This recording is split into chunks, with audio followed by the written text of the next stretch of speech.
There is no peace for a child of Bhaal. You've learned this lesson time and again, as all who are close to you suffer because of your tainted blood. When John Irenicus fell, you had hoped for some sort of respite, but peril follows you like pestilence. The time of the prophecy has come. 5 powerful Bhaalspawn have arisen, leading their armies across the Sword Coast, slaughtering their weaker siblings and innocents alike in a wave of massive destruction. Like wildfire, panic spreads before the armies of the 5, and those suspected of being children of Bhaal are cast out and revived. Even in Soldanesalar, unease grows into fear at your presence. Queen Elysim urges you to visit a sacred grove where the ancients might shed light on your fate. You wonder what part you will play in the dreaded prophecy, and how long before its culmination devours your soul.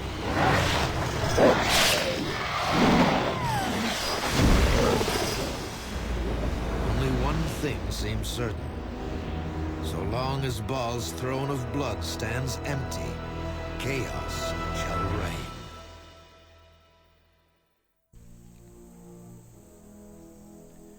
Hey everyone, and welcome to Throne of Bhaal. At last, we have reached the final part of the trilogy. But before we proceed further, I wanted to cover a few topics concerning the expansion and what it's going to bring to the table in our playthrough. There are going to be some gameplay changes. The fights in Throne of Bhaal are designed with a high-level party in mind, so there are going to be high-level spells and high-level abilities flying around, some over-the-top equipment that we'll be able to get. There are going to be many major epic fights, and when it comes to opponents, a noticeable difference is going to concern their ability to deal damage. Like I mentioned many times before, in Throne of Bhaal, the enemy's Thaco, and their chance to hit, is so high that our armor class is not going to do us much good unless we really commit to achieving that maximum -20 AC on the character. In effect, we're going to have to change our defensive strategies a little bit and focus more on spells and abilities that will allow us to either reduce the incoming damage through mitigation or completely absorb or avoid the attacks. And in general, we're going to have to be a little more careful, and we'll probably still sustain quite a bit more damage on average while in combat. But the biggest changes, by far, are going to be provided by the Ascension Mod that is now going to take effect. It's a Throne of Bhaal mod created by David Geider, a senior designer for Baldur's Gate 2, to improve some elements of the expansion. And this mod is on the level of SCS or BG1 NPC project for me. Ever since I first tried it out, I've never played Throne of Bhaal without it. It's a must-have for my playthroughs. You could call it Essential Ascension. And yeah, it's fantastic in my opinion.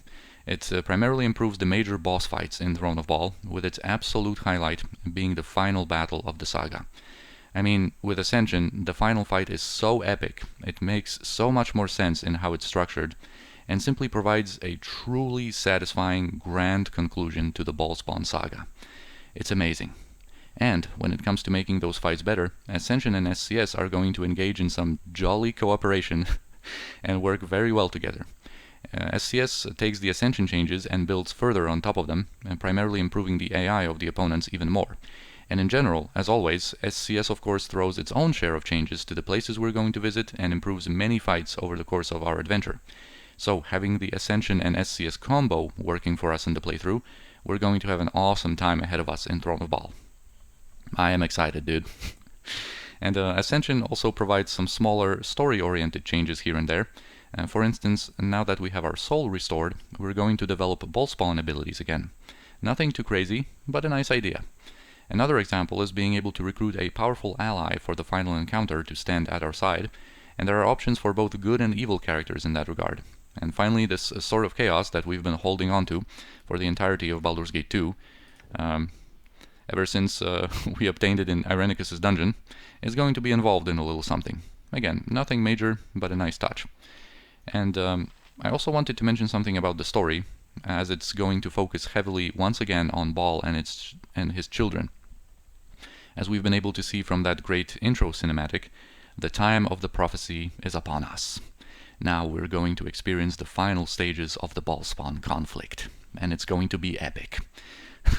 In general, when it comes to Throne of Bhaal, there's no better word to describe it, in my opinion, than epic. The story, the fights, the items, the music, all of that is simply epic. As it should be, to end such a great saga. The story of the Bhaalspawn. Alright, anyway, now let's get into the gameplay again. So first off, we have received from Elasim this Amulet of Seldarine for saving Sildan SLR from Irenicus, and it's basically the Amulet of Magic Resistance with +1 saving throws on top of it. I think we're going to give it to Animen and give the Amulet of Magic Resistance to Kirinai, because I think Animen is going to have to rely on his saving throws a little bit more than Kirinai, who is now going to start using a little bit more scrolls, I think. And also, since we have now moved to Throne of Bhaal, we are going to allow ourselves, I think, slowly but steadily, to use some more high-level abilities, and to use, a little bit later, these Throne of Bhaal healing potions that restore 40 HP per use. We're going to get to all that. Also, let me just rearrange some stuff a little bit. We need to get Animen's equipment in order, and also Jaheira's. And basically, we're going to have actually a special plan for Animen for this encounter, this upcoming encounter, because Throne of Bhaal starts with a little bit of a bang, and we're going to have a boss fight on our hands in a moment. And also, even though some time is supposed to have passed since our fight with Irenicus, our spells are actually not refreshed. So we just have the remnants of our resources from after our final fight in Shadows of Amn left for us, and I'm not going to rest. In order to make this upcoming encounter a little bit more interesting, we're just going to have to work with whatever we have left. And here we're going to get a message very soon. Telling us to, and activating these like stone statues, and we're going to be able to talk to them. Yeah, the spirits of the forest await. Check through your possessions and spells. Once you are prepared for whatever may come, click on one of the stone heads to speak to the gods. And yeah, like we heard from the opening cinematic here, of course Elasim advised us to go to this grove of the ancients and seek their wisdom and their counsel to see what's next for us in this trying time. But anyway, I also wanted to mention that there is a mod called Wheels of Prophecy that actually reworks this opening sequence with the stone heads, and it does it so well. It actually uses some unused resources that were cut, I guess, from the final release of Throne of Bhaal. I don't know, maybe due to time constraints or something else, but basically there are some voiced lines of these ancient spirits that are not used in this vanilla unmodded sequence. And in the mod, you actually go through this whole grove and talk to the different heads a couple of times, and it makes so much more sense in how that kind of sequence is structured. But you know, that's for a mod that we don't have installed in this playthrough. We're going to have to be satisfied with the unmodded version of this sequence, which is still nice, but you know, just saying that the Wheels of Prophecy mod does something really nice with this opening moment here. I was impressed the first time I've witnessed it. But anyway, we are going to have a fight on our hands, but I'm not going to pre-buff yet. After this sequence, we're going to have like 3 or 4 rounds to make our preparations, and I'm only going to use those rounds, I think. And then we're just going to have to go, man, and have our first fight in Throne of Bhaal.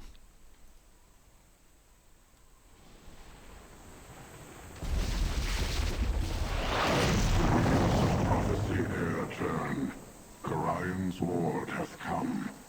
Crossroad of past, present, and future. The one foreseen, the one foretold. That which hath passed is ne'er truly gone. History repeats, though mortals choose not to see. War and bloodshed be not new to the realms. A god that once hath been, may be once again. Armies march and cities burn, the rivers froth with tainted blood. The corpses of those born not innocent feed the inferno of boiling hate. All servant deceived, 5 led down a false path. A hidden traitor lurks in thy midst. The servant of Bhaal knows death and destruction. The face of an ally, the mask of a foe. The children of Bhaal bring death to the land. They slaughter each other and feed their father. Death and betrayal walk together. A river of tainted blood doth not cleanse. The storm approaches. We speak no more. Alright, so some ominous messages here coming from these spirits. Of course, mentioning the fact that the Bhaalspawn conflict is in its culminating stages, with the children of Bhaal dying like left and right, basically, and the essence of Bhaal, more of that essence being collected somewhere in the abyss, and perhaps the god that once was Bhaal may rise once again. And also the spirits mention some kind of a traitor lurking in our midst. And yeah, we're of course going to learn all about that as we go through the expansion. I warn you, I cannot abide this charity. It is not to my tastes at all. I should get a message to prepare, but actually before we even get this message, I am going to start right now, because we need to get some pre-buffs. We're going to get stone skins and iron skins.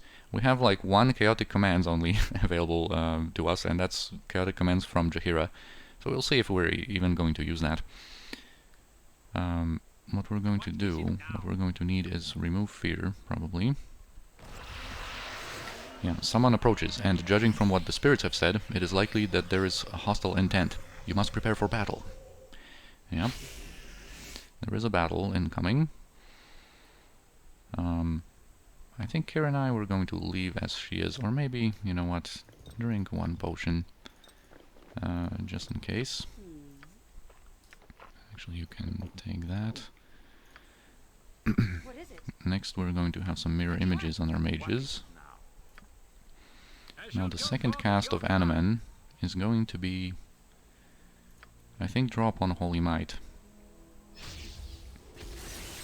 The second cast of Jaheira should probably be that chaotic commands, and I think this chaotic commands is going to be the best placed on Animan, actually, because he is going to be the safest from being dispelled in this encounter, believe it or not. And we're going to, of course, talk about it once we have our opponents visible. Alright, and what could be the next cast of our mages here? We could get ourselves a Globe of Invulnerability. We don't have any more spell immunities. And actually, I don't want Globe yet. We need to get all hasted. Go bother someone else. Edwin, do you have protection from magical energy? You don't have anything anymore. We're going to make Edwin improved invisible. You're casting, and Senashira is going to have Global Invulnerability after that haste is in effect. Now Animan and Jaheira are going to get some spirit armors.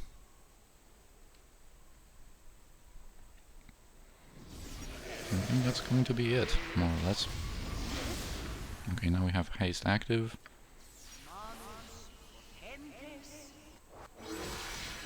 I guess we might squeeze in another cast.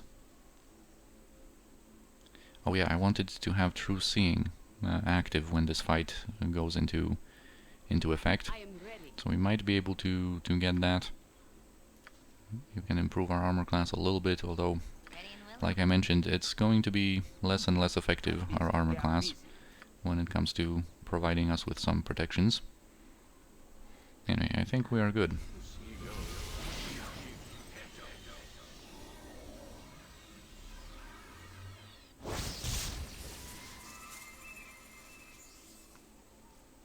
So, I have found you at last.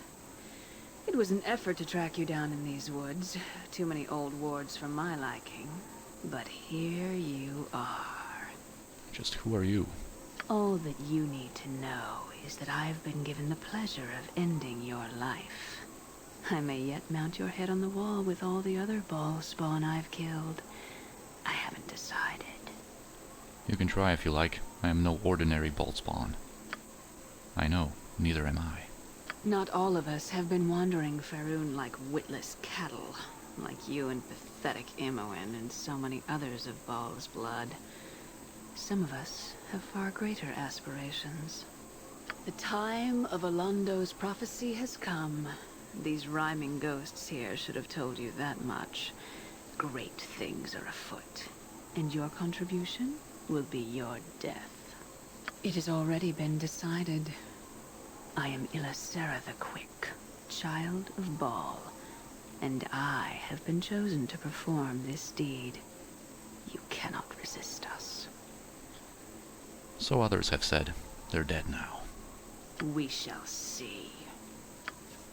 Alright, so now we have this fight on our hands, and now we can talk a little bit about our first kind of major opponent in Throne of Bhaal, Illasera the Quick.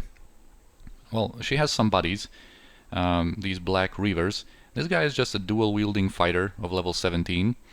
Here we have a level 18 mage. They also have this dude here with them. I think he's considered to be level 15, but he's an Orog. Pretty decent fighter as well. And also they have this level 16 cleric. And what's interesting is that even though he's a cleric, he actually wields a longsword. And then of course there is Illasera, who is only considered level 18, but she is extremely deadly when it comes to her physical damage that she can dish out. But anyway, first things first. She starts out with 251 HP, I think, but that's only her starting amount. Through some of her attacks she can actually increase her maximum health pool.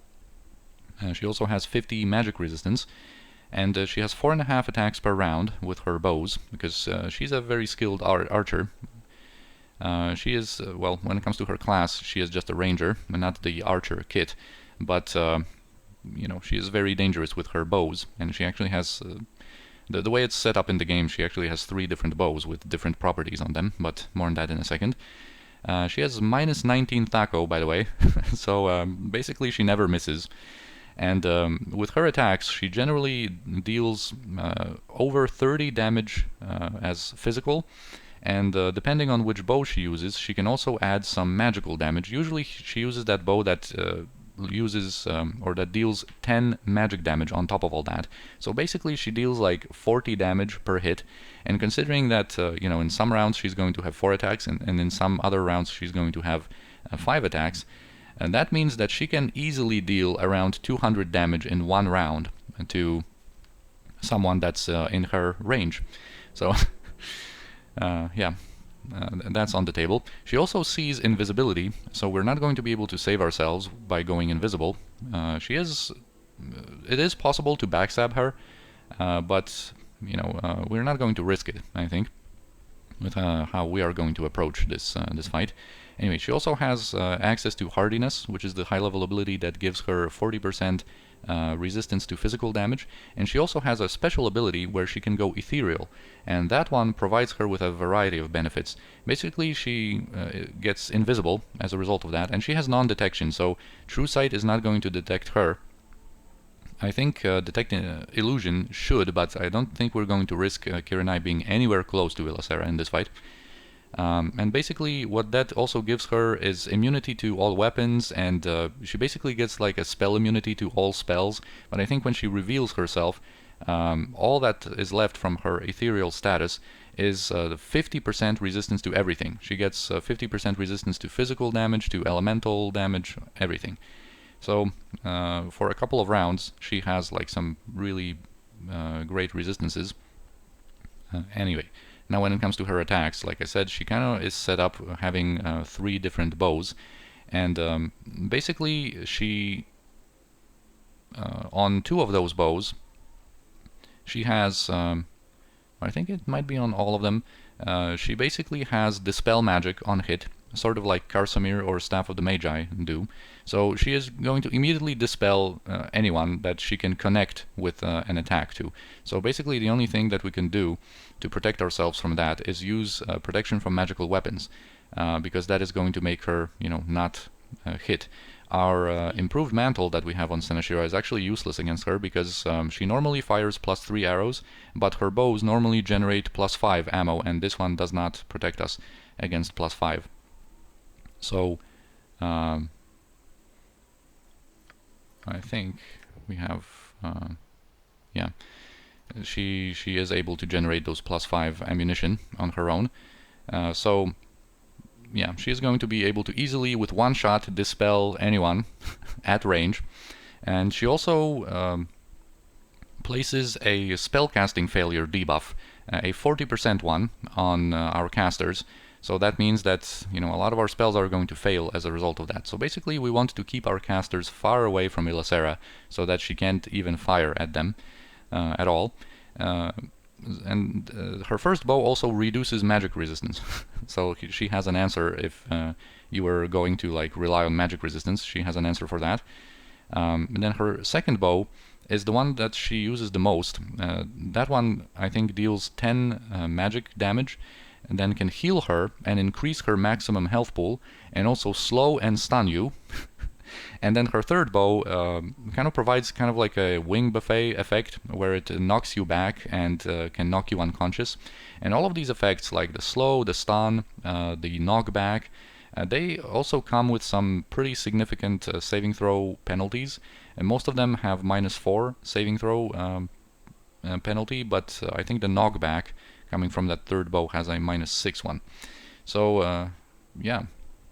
She can deal a lot of damage, she can dispel on hit, she can place that spellcasting debuff, so she is extremely dangerous when it comes to her bow skills. But we have a little trick up our sleeve as well. We have our reflection shield that we're going to give Animen, and that shield, of course, reflects missiles back at their user, and that, of course, includes Illasera's arrows. And she knows that we have that shield equipped, and she is not even going to attempt to shoot at Animen. And we're going to place Animen quickly in her, basically in her face, as soon as possible. And we're going to try to get some distance from her with all of our other party members. And that amulet is so heavy that actually encumbered Imoen. We're going to yeah, get some distance. We're going to see what pre-buffs this mage is going to have. And we're going to just charge in with Animen. And that's why I said that he is actually the most resilient when it comes to being dispelled, because he is not going to be affected by Illasera's arrows. Everyone else, just one shot from her arrows, and they're going to be completely dispelled, you know, all of their effects. But Animen, having that reflection shield equipped, he is immune to that kind of dispel, so his buffs are actually going to stay. Of course, the mage can dispel us with his remove magic, but he is going to be our primary target early on, so hopefully he is not going to have a chance to do anything dangerous to us. Alright, so let us check their pre-buffs. Alright, so the mage does have spell shield, immunity to abjuration, and spell turning. He doesn't seem to have improved invisibility, but that wouldn't be a problem anyway, because we have that true seeing on Animen active. The pre-buffs of the cleric are not that important. Alright, so now we're going to have, in the meantime, basically, before we are able to get to this mage, we're going to have Senashira and Jaheira just take care of this fighter, this dual-wielding fighter over here. Yeah, Animen is going to... She is shooting. I think she is shooting at Kirinai. We need to get more distance. Now, I think what we're going to do with this mage is first we need to dispel his spell shield separately. So we're going to use this secret word from Edwin, and then once that is dispelled, we're going to wipe his protections out with our spell sequencer that Imoen still has, with double secret word and 1 spell thrust. But before we do that, let's just... yeah. Yeah, that was one shot from Illasera. Just 40 damage, complete dispel on Kirinai. And she activated hardiness. Okay. That doesn't really matter for now. We're not really going to focus on trying to damage her. So, of course, Kirinai has that miscast magic debuff. That doesn't matter on her. But she lost her haste and all of the other pre-buffs. Anyway, I would like to interrupt this cleric here with her ranged daggers, because this cleric doesn't have physical mirror, so we can get to her with our ranged damage. And actually, Imoen can also shoot a little bit. And I think what we might do is actually throw a little Holy Smite from Animen here, Perhaps we can damage and maybe blind someone here. Perhaps this Black Reaver is going to be incentivized to attack Anomen and get in range of our Holy Smite. That's going to hit in a second. Alright, and we're damaging this this Black Reaver, this fighter guy. Alright, there is a remove magic coming on Senashira and Jaheira. This has the potential of being pretty effective. Of course, we don't have spell immunities to abjuration, so this has the potential, yeah, of being very effective, and it did dispel basically everyone, except Imoen. Well, anyway, let's just see if we were able to... Yeah, I think we were able to interrupt this cleric, Imoen, using that crossbow nicely. Very nice, and I think we have...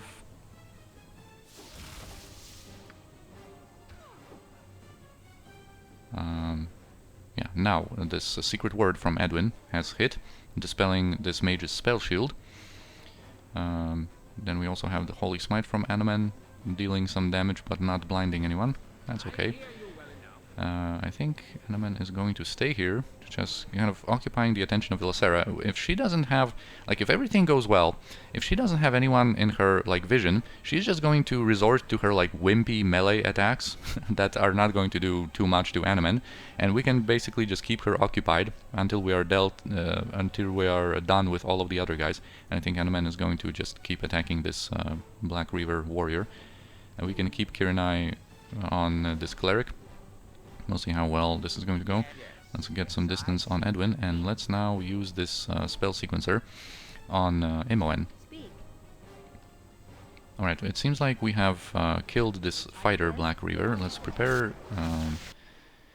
Senashira, because I think she is going to use Breach from a scroll.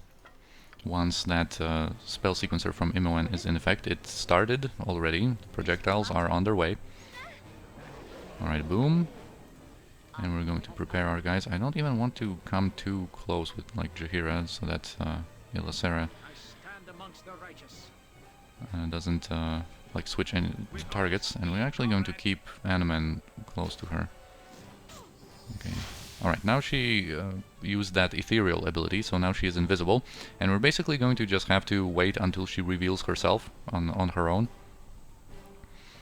Because, like I said, she has non-detection, so the true seeing coming from Anomen is not going to detect her, and I'm not going to place Kirinai anywhere close to her.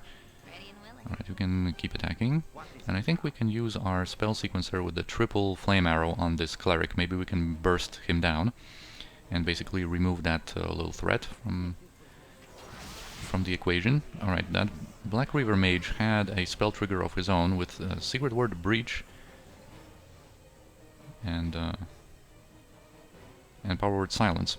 Alright, so of course Senashira is immune to silence because she has her amulet of power, but she got breached, which basically doesn't matter because she was already affected by remove magic.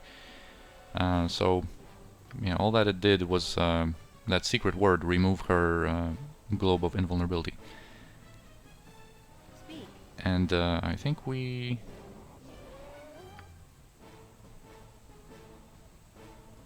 I want to see if our breach was successful or not.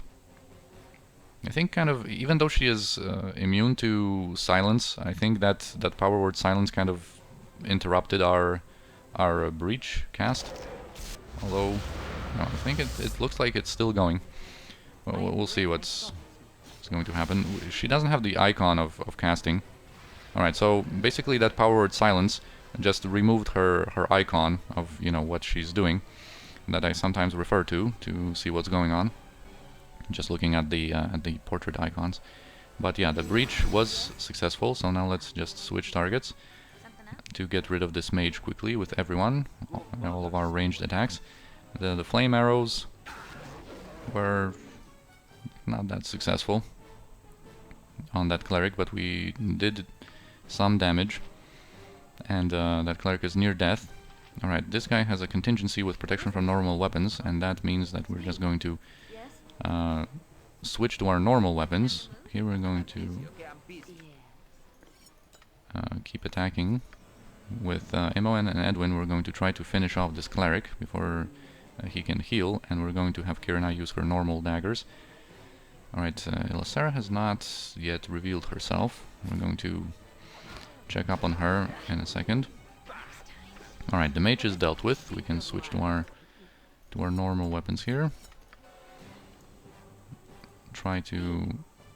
I don't really want to have Senashira anywhere near that southern portion of the map, but yeah, we can try to interrupt.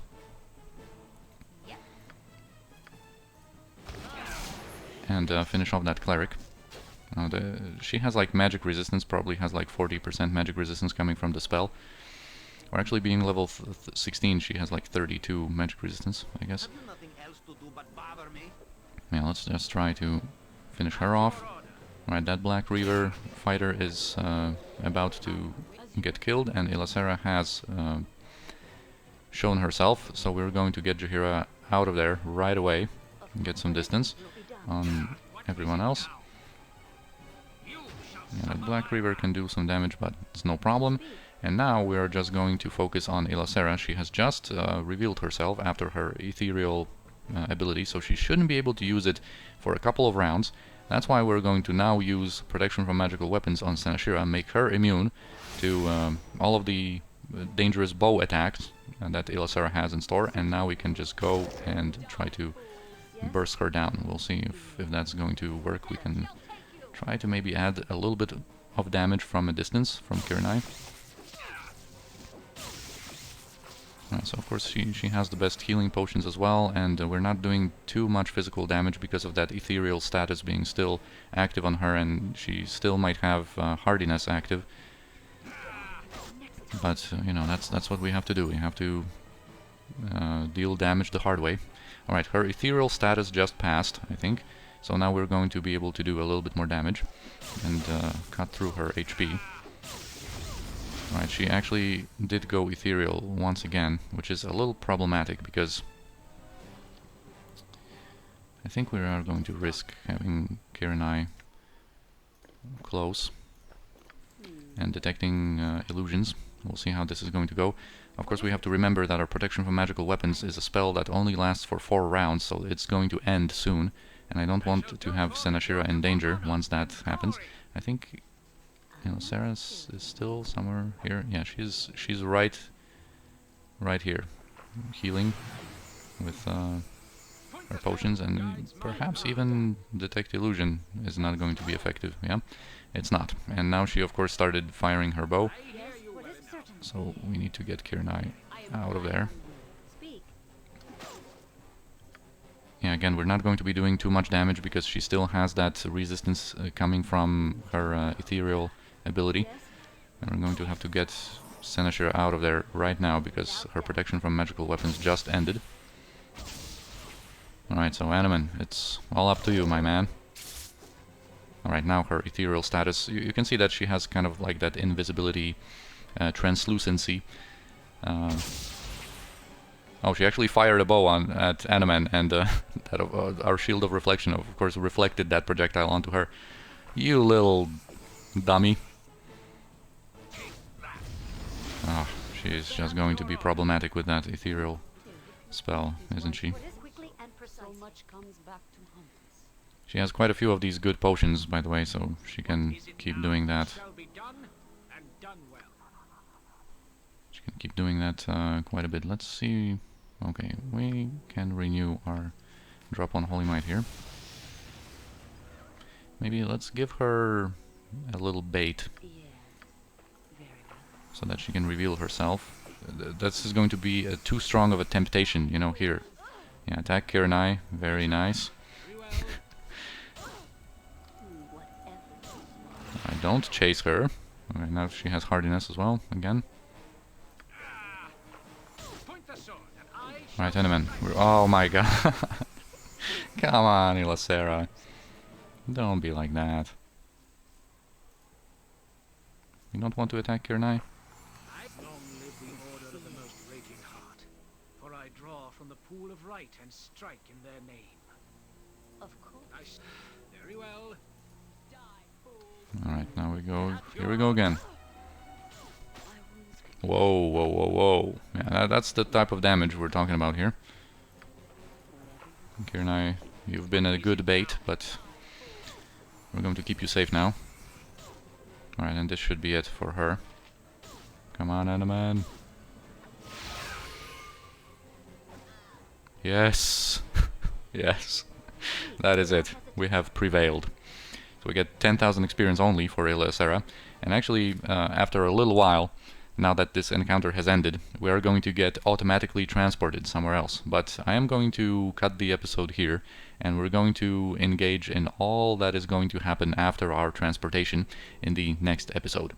So for now, as always, I thank you for watching. I hope you enjoyed this episode, this fight, and I'll see you in the next one.